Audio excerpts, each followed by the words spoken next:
बच्चों, आज हम मौखिक भाषा की मूल ध्वनियों को व्यक्त करने वाले चिन्हों को, जिन्हें वर्ण कहते हैं, उसके बारे में पढ़ेंगे। और हम यह जान चुके हैं कि भाषा के दो रूप हैं, मौखिक एवं लिखित। मानव सभ्यता के विकास में मनुष्य ने पहले बोलना सीखा और बाद में लिखना। तो जैसे जैसे मानव समाज का विस्तार हुआ, मानव समाज ने विकास किया, वैसे वैसे लिखित भाषा की आवश्यकता बढ़ने लगी। साथ ही साथ अर्जित ज्ञान को सुरक्षित रखने की आवश्यकता भी बढ़ी। अतः मौखिक ध्वनियों को लिखित रूप में प्रकट करने के लिए विशेष चिन्ह बनाए गए। यही ध्वनि चिन्ह वर्ण कहलाते हैं। तो मौखिक भाषा की मूल ध्वनियों को व्यक्त करने वाले चिन्हों को वर्ण कहते हैं और यह भाषा की सबसे छोटी इकाई होती है, जिसके खंड नहीं हो सकते। और वर्ण शब्द का प्रयोग ध्वनि और ध्वनि चिन्ह दोनों के लिए होता है और ये मौखिक और लिखित दोनों रूपों के प्रतीक हैं। और शुद्ध उच्चारण ही शुद्ध लेखन प्रक्रिया में सहायक होता है। यानी कि अगर हम शुद्ध उच्चारण करेंगे तो ही हम शुद्ध लिख सकते हैं। अतः ध्वनि संकेतों या लिपि चिन्हों और उनके उच्चारण का ज्ञान होना आवश्यक है। अब यहाँ पर हम लोग देखेंगे कि अक्षर और वर्ण, इन दोनों में क्या अंतर है। तो ये जानना बहुत आवश्यक है कि अक्षर और वर्ण। तो अक्षर जो है, जो ध्वनि उच्चारण अवयवों से निकलकर आकाश में व्याप्त होकर स्थिर हो जाती है, उसे अक्षर कहते हैं। और वर्ण वो है जो उच्चारण अवयवों से निकली हुई ध्वनियों को लिखित रूप देने के लिए उन्हें जो स्वरूप दिया जाता है, उसे वर्ण कहते हैं।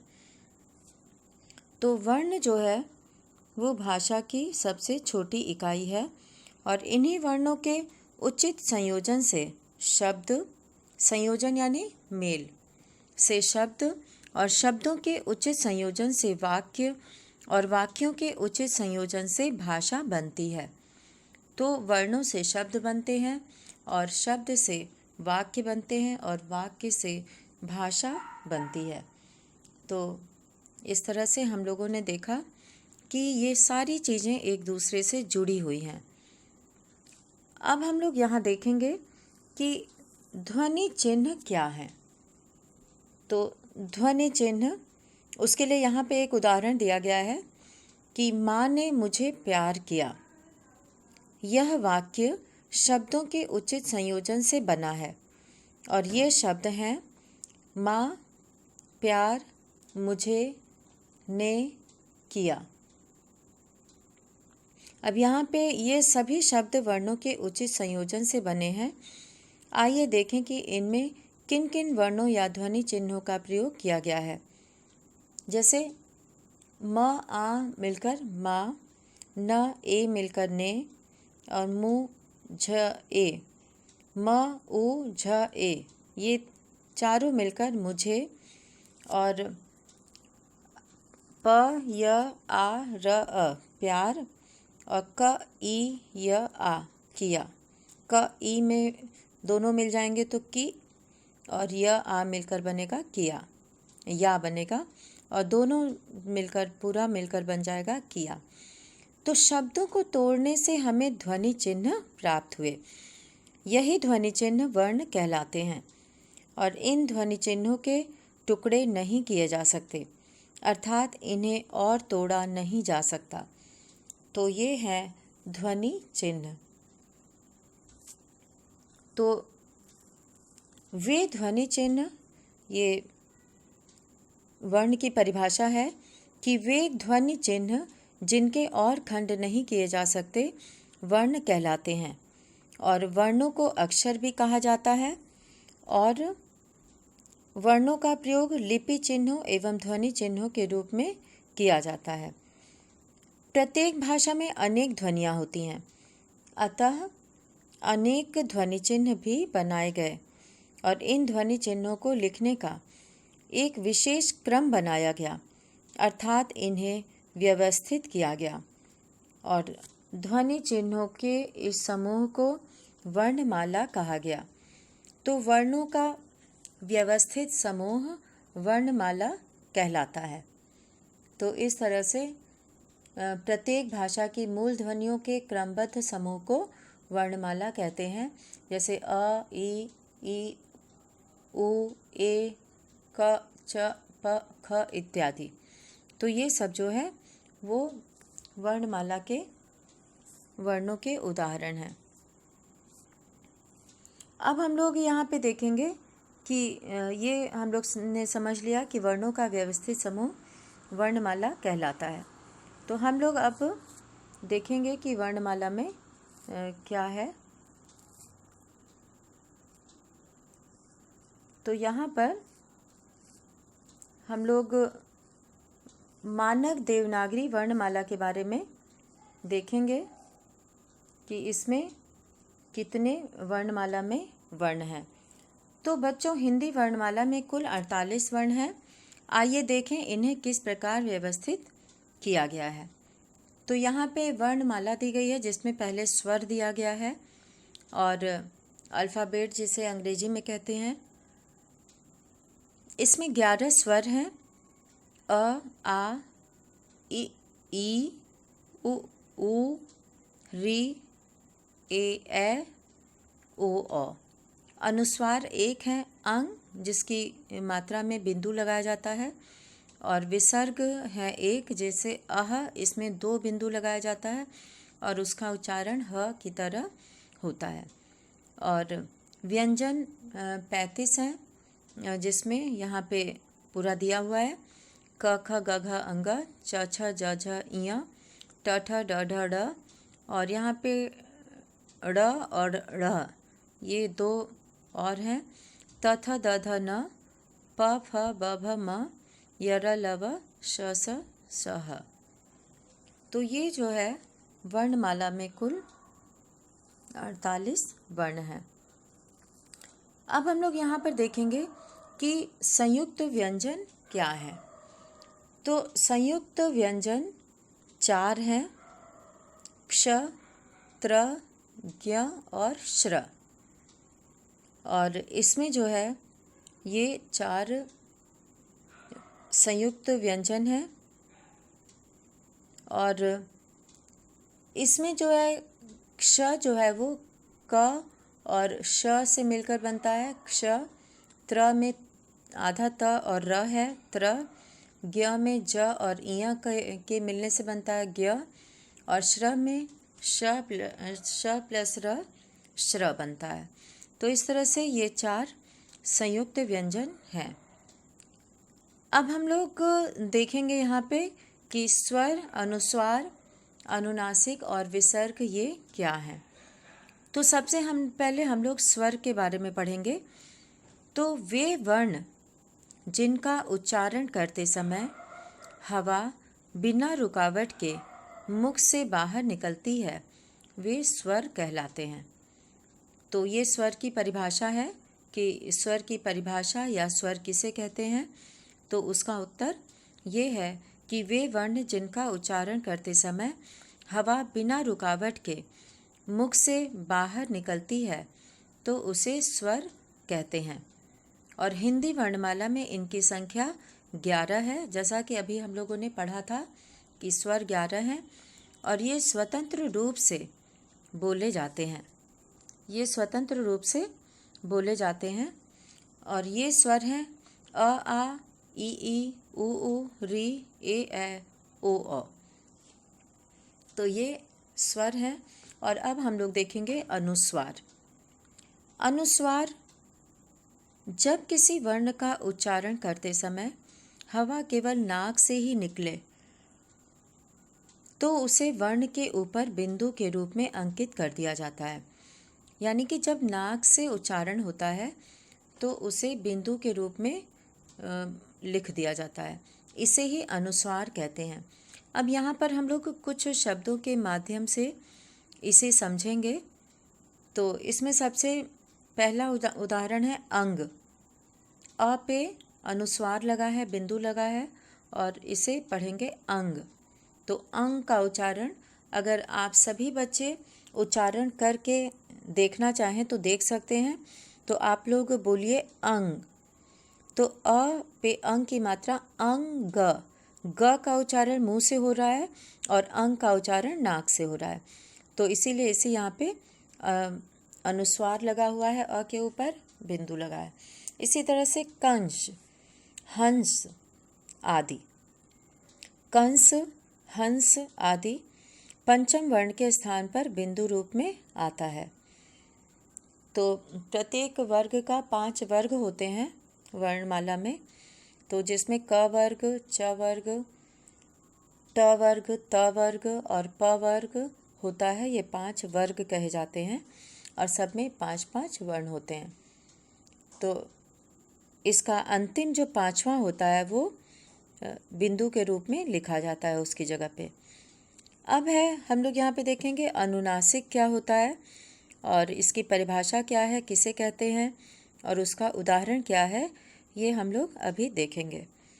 तो अनुनासिक जब किसी वर्ण का उच्चारण करते समय हवा मुख एवं नासिका, हवा जो है वो मुख से या नाक से दोनों से निकले तो वर्ण के ऊपर चंद्र बिंदु लगा दिया जाता है। इसे ही अनुनासिक कहते हैं। जैसे दांत, पूंछ, हंसना आदि, इसमें नाक और मुख दोनों से ही उच्चारण किया जाता है। और शिरोरेखा के ऊपर मात्रा आने पर यह बिंदु के रूप में प्रयुक्त होता है, जैसे हैं, हमें आदि। तो ये बहुत ही महत्वपूर्ण बात है जानना कि अगर यही चंद्र बिंदु किसी मात्रा के साथ आता है, जैसे हैं, हमें, हमें में ह का उच्चारण मुख से हो रहा है और म के ऊपर अनुनासिक है तो उसका उच्चारण नाक से हो रहा है। तो इसमें जो है वो अगर कोई मात्रा है तो वो बिंदु के रूप में प्रयुक्त होता है, जैसे हैं, हमें आदि। अब हम लोग देखेंगे विसर्ग क्या है, विसर्ग किसे कहते हैं। तो विसर्ग जो है वो इस ध्वनि चिन्ह का उच्चारण ह के समान होता है, आधा ह। इसका प्रयोग हिंदी में प्रचलित संस्कृत शब्दों में ही होता है, जैसे प्रायः, पुनः आदि। तो इसका उच्चारण ह के समान होता है और संस्कृत के अधिकतर शब्द में जो है वो विसर्ग का प्रयोग पाया जाता है। अब है व्यंजन। व्यंजन किसे कहते हैं और व्यंजन कौन से हैं। तो जिन वर्णों का उच्चारण करते समय हवा रुक कर मुख से बाहर निकलती है वे व्यंजन कहलाते हैं। इनका उच्चारण सदा स्वरों की सहायता से होता है, अतः ये स्वतंत्र ध्वनियाँ नहीं हैं, क्योंकि व्यंजन का उच्चारण बिना स्वर की सहायता से नहीं हो सकता और इसीलिए ये जो है स्वतंत्र ध्वनियाँ नहीं कहलाती हैं। ये स्वतंत्र ध्वनि नहीं है। वर्णमाला में इनकी कुल संख्या 35 है और क से व्यंजन और स्वर के मेल से क बनता है और प में अस्वर लगाएंगे तो प बनेगा। तो इस तरह से स्वर की सहायता से ही क पूरा बनता है, नहीं तो वो आधा रह जाता है। अब है मात्राएं। मात्राओं के बारे में हम लोग देखेंगे यहाँ पर। तो स्वरों और व्यंजनों के मेल से ही शब्द बनते हैं। अ स्वर के अतिरिक्त अन्य स्वरों के साथ जब व्यंजनों का मेल होता है तो स्वर अपने मूल रूप में नहीं लिखे जाते, बल्कि उनके स्थान पर उनके चिन्ह अर्थात मात्रा का प्रयोग किया जाता है। तो चिन्ह का प्रयोग या मात्रा जो है वो लगाई जाती है।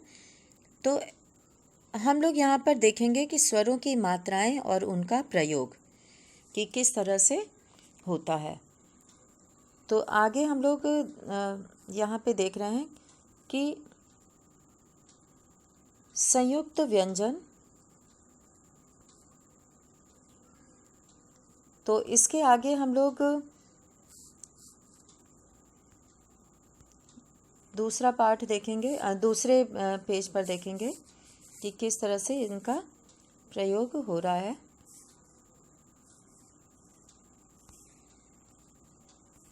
तो इसमें हम लोग यहाँ पे मात्रा, वर्णक्रम और उसके बाद फिर शब्द को देखेंगे कि ये, तो यहाँ पे हम लोग देख रहे हैं स्वर, और दूसरा यहाँ पे मात्रा लिखा है, तीसरा वर्णक्रम लिखा है और चौथा शब्द लिखा है। जैसे अ है तो अ जो है वो मुक्त व्यंजन है, इसमें हल्का चिन्ह है, और इसमें पवन लिखने के लिए प अ और व अ और न अ लिखने पर सबको मिला देने से पवन बन जाता है, जोड़ देने से पवन बन जाता है। और इसके बाद आ है, तो जैसे माला, तो इसमें आ मात्रा जो है वो अ में, ये आ की मात्रा है, चिन्ह है ये। तो म में आ स्वर लगाएंगे तो माँ बनेगा, और ल में आ स्वर लगाएंगे तो ला बनेगा, और चारों जोड़ देने से माला बनेगा। स्वर और व्यंजन जोड़ देने से माला शब्द बनेगा। तो इस तरह से यहाँ पे हम लोग देख रहे हैं कि किस तरह से स्वर और व्यंजन जोड़े जा रहे हैं और उससे जो है शब्द बन रहे हैं। तो यहाँ पे और भी बहुत सारे उदाहरण दिए हुए हैं। जैसे यहाँ पे छोटी ई का भी प्रयोग है, बड़ी ई की भी मात्रा है, ऊ का, सबका चिन्ह यहाँ पर लिखा हुआ है कि किसका चिन्ह कैसे लगता है।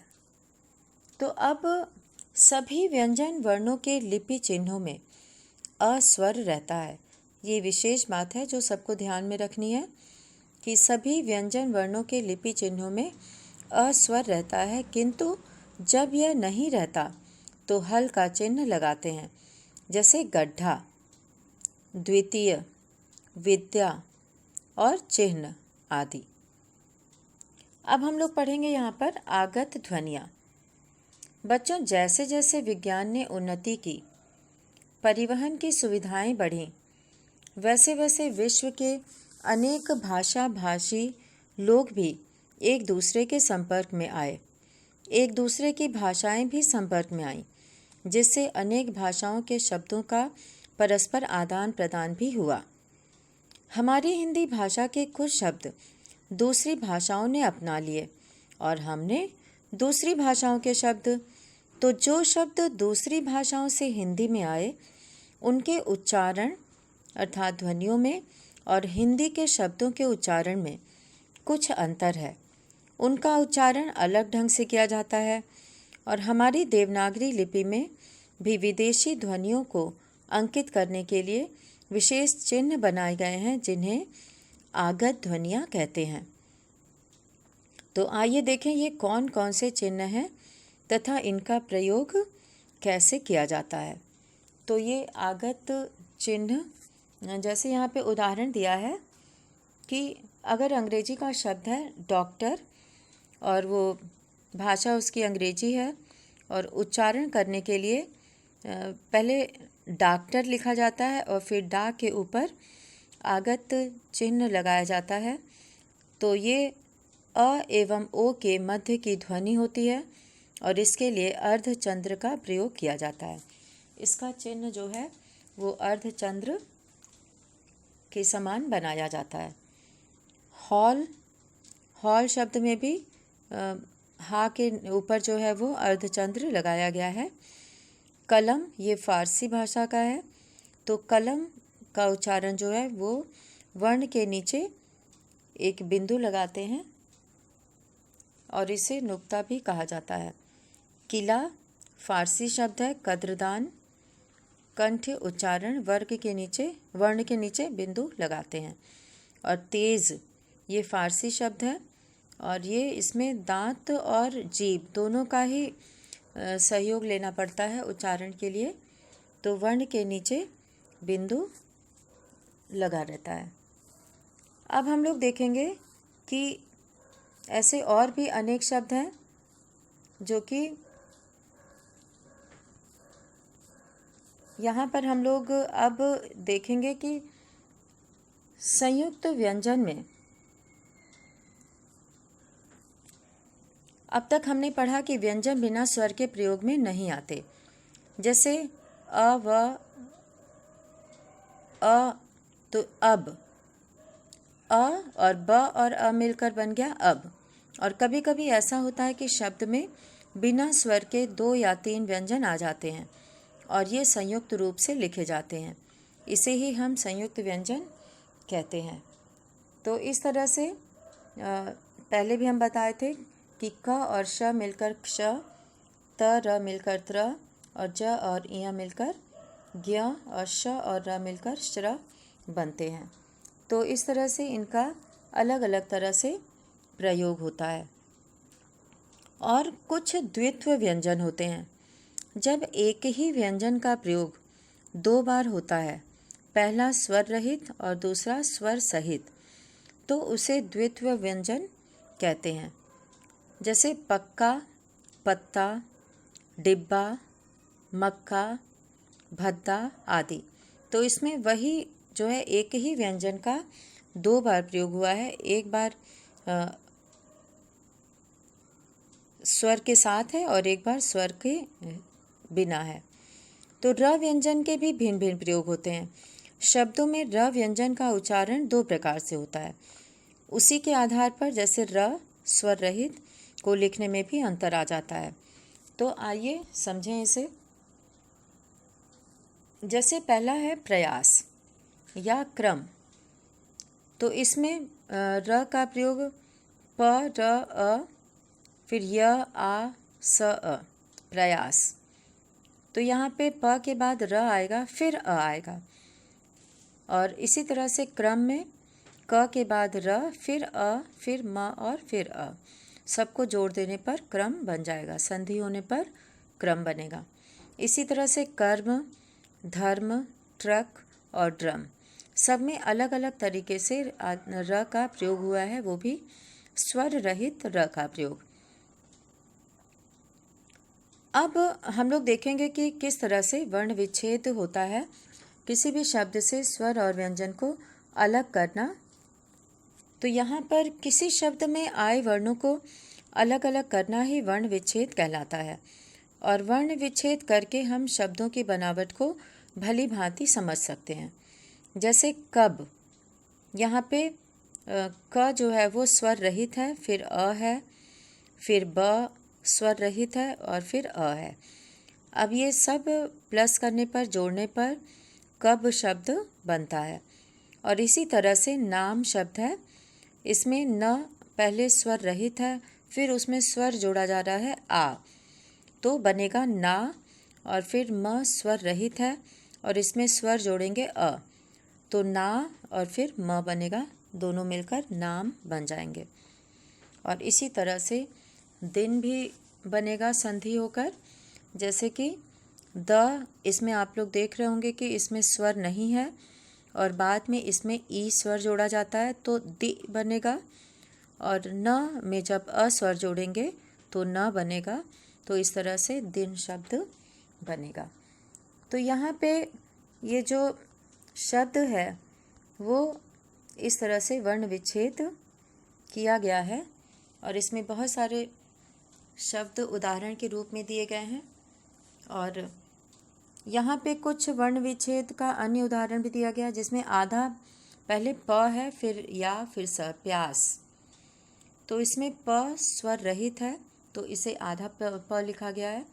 फिर य में आ स्वर है या, और स में अ स्वर है स, तो प्यास शब्द बनेगा वर्ण संयोजन होने के बाद।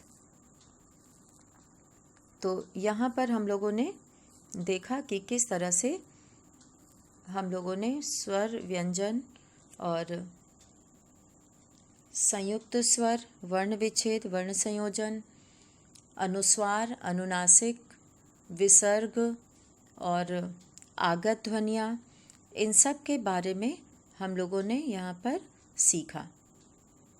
तो अब इस पाठ में हम लोग ये देखेंगे कि मुख्य बातें क्या हैं, जो महत्वपूर्ण बातें बताई गई हैं। इससे हम क्या समझते हैं और सीखते हैं। तो सबसे पहले हम लोग वर्ण किसे कहते हैं, वर्ण क्या है। तो वर्ण वे ध्वनि चिन्ह हैं जिनके खंड नहीं किए जा सकते, तो मूल ध्वनियों को वर्ण कहते हैं। और वर्ण को अक्षर भी कहते हैं। यहाँ पे हम लोग अभी देखे थे कि अक्षर यानी कि जो ध्वनि चिन्ह अवयवों से निकलकर और स्थिर हो जाते हैं उसे अक्षर कहते हैं। और वर्ण उसे कहते हैं जो ध्वनियों को लिखित रूप देने के लिए जो स्वरूप दिया जाता है उसे वर्ण कहते हैं। और यहाँ पे वर्णों का प्रयोग ध्वनि चिन्ह एवं लिपि चिन्ह दोनों रूपों में किया जाता है। और वर्णों का व्यवस्थित समूह वर्णमाला कहलाता है, जिसमें स्वर और व्यंजन होते हैं। और हिंदी वर्णमाला में कुल 48 वर्ण हैं, जिनमें 11 स्वर, 35 व्यंजन तथा अनुस्वार, अनुनासिक और विसर्ग ध्वनियाँ हैं।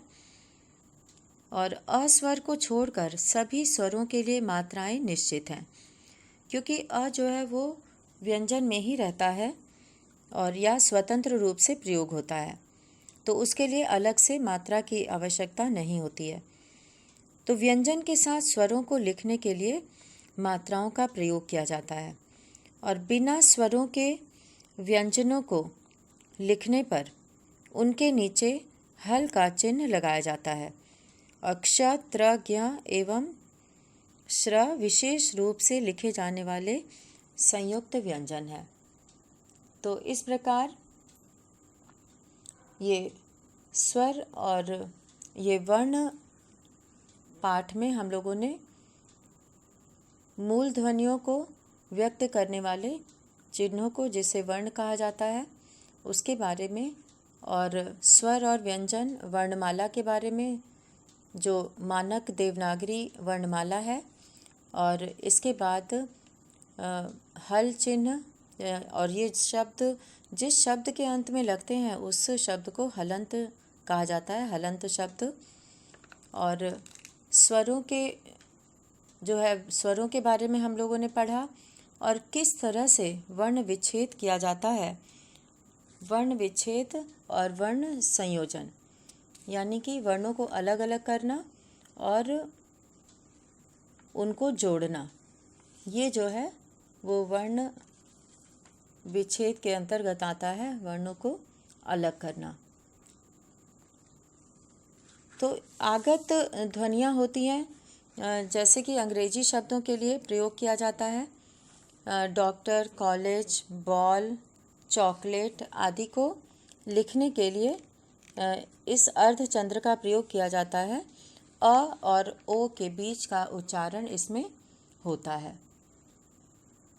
तो हिंदी में उच्चारण स्थान के आधार पर भी स्वरों का भेद माना जाता है। तो जिसमें कि स्वर, अनुनासिक, अनुस्वार, ये सब उच्चारण स्थान के आधार पर होते हैं और उसे लिखने के लिए एक चिन्ह भी होता है। जैसे अनुस्वार के लिए बिंदु लगाते हैं और अनुनासिक के लिए जो है चंद्र बिंदु लगाया जाता है। तो इस तरह से अनुस्वार और अनुनासिक जो है वो चिन्ह होते हैं जो वर्ण के ऊपर लगाए जाते हैं, और उसका उच्चारण अनुनासिक का जो है वो नाक से, और अनुनासिक जो है वो इसमें नाक का उच्चारण होता है, नाक से और मुंह से दोनों से उच्चारण होता है, और अनुस्वार में नाक से उच्चारण होता है। तो इस तरह से दोनों के उच्चारण स्थान में भी अंतर है। तो अब हम लोग यहाँ पर प्रश्न देखेंगे। यहाँ पे कुछ शब्द दिए गए हैं जिन्हें शुद्ध करके लिखना है। जैसे हंसना, तो यहाँ पे चंद्र बिंदु का प्रयोग होगा। और उज्ज्वल में ऊ के बाद आधा ज, फिर आधा ज होगा, बिना स्वर का होगा उज्ज्वल, तब वो शुद्ध रूप होगा। परंतु में परंतु होगा, प के बाद र लिखा जाएगा और र के ऊपर बिंदु होगा। परंतु। नर्माता में पहले नर्मता शब्द लिखा हुआ है, ये अशुद्ध है। इसमें पहले न होगा, फिर म में र की मात्रा लगाएंगे, तिरछी लाइन खींचेंगे और फिर उसे ता लिखेंगे तो ऊपर से र हट के नीचे आ जाएगा नम्रता।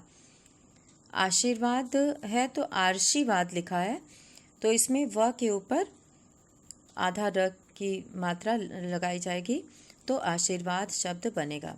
और इसी तरह से प्रेम शब्द है, इसमें प में र रहेगा प्र और उस पे ए की मात्रा होगी, प्रेम शब्द बनेगा। ऐसे ही दांत में चंद्र बिंदु होगा, पंकज में केवल बिंदु होगा, आँख में चंद्र बिंदु लगेगा और आदर्श में द के बाद र लगेगा, तब आदर्श बनेगा। और पंख में बिंदु लगेगा और ऊंचा में चंद्र बिंदु लगेगा। तो इस तरह से हम लोगों ने देखा कि किस तरह से शब्दों को शुद्ध करके लिखना है। तो आज के इस वीडियो में हम लोग वर्ण विचार के बारे में पढ़े और वर्णों से जुड़े हुए बहुत सारी महत्वपूर्ण बिंदुओं को हम लोगों ने देखा और सीखा। तो आज के वीडियो में हम लोग इतना ही करेंगे और फिर हम लोग अगले वीडियो में व्याकरण के शब्द विचार पर आएंगे। धन्यवाद।